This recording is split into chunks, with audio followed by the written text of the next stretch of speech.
abatuuze mu ssaza lya Buyamba bazze bafiirwa abantu baabwe nga battibwa mu ngeri gy'oyinza okuyita ey'ejjenjeero.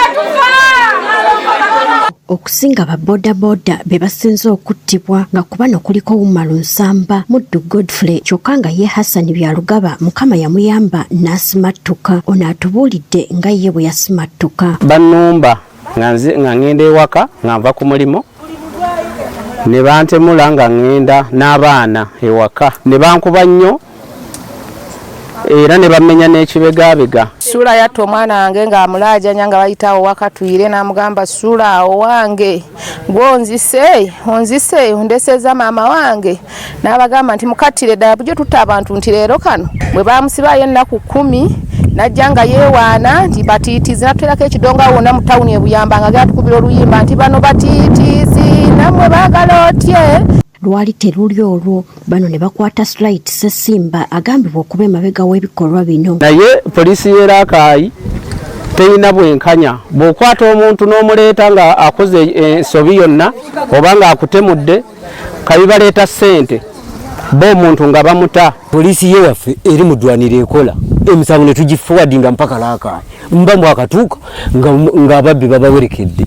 Kati ngono tannaleetebwa mu kkooti abatuuze bafunye amawulire nga bw'agenda okuyimbulwa bo kye batayagala. Wano kye baakoze kwe kuddukira ewa RDC ayingire mu nsonga zaabwe. Okuyinayina natulina abaana abato bw'ajja Buyamba bwe yeewaana bw'atemula mu buli ngeri bw'atulugunya mbutuufu ndi munyiivu President Museveni atuyambeko. Abantu baffe bangi bafiiriddwa obulamu mu bintu ebitategeerekeka. Abantu baffe bangi bafiiriddwa ebintu byabwe oba oliawo ne bibbibwa ebirala ne byononeka mu mbeera emu b'endala. RDC Sarah Kiyimba yabagumizza nti omuvunaanwa si wa kuyimbulwa okutuusa ng'omusango guwuliddwa.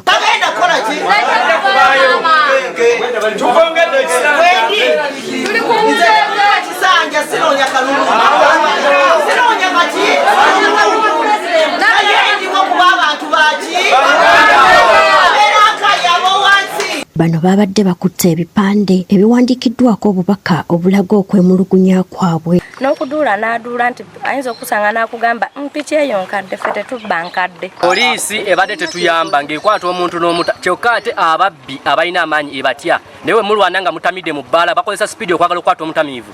Mulekerawo okukwata abavubi b'ebyennyanja ate nga abatta ababooda bo temubakwata.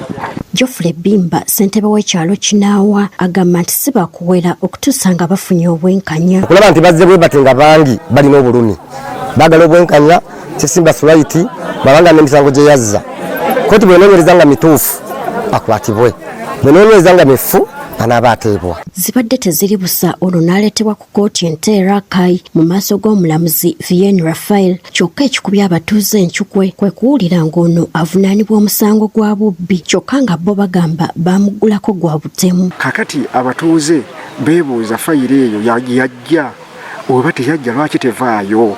Kkooti ebaddewo emisango eminene tebagisomye gyatya basomye ogw'oluggi lwaki tamala bwa luggi.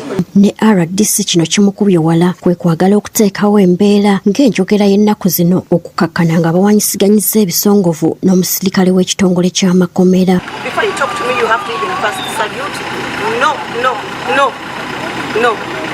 RDC tekimumalidde n'afuna akatebe n'atuula alabe ayimbula omusibe. Poliisi naye eyitiddwa. Oluvannyuma omulamuzi Raphael omusango agwongeddeyo okutuuka nga 13 March omwaka guno nga wadde Ssesimba asabye okweyimirirwa kkooti temuganyizza n'addizibwayo ku alimanda awo abatuuze ne bafuna ku kaseko ku matama.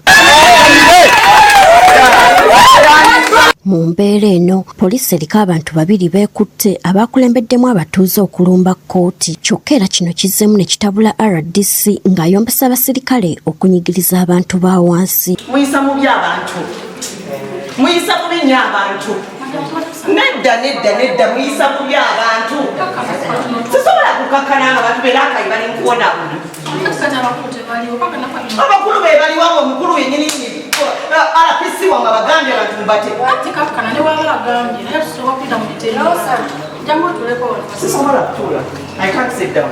Oluvannyuma bano bayimbuddwa nga baguddwako gwa kukuma muliro mu bantu. Gertrude Mutyaba agafeeyo ku Spark TV.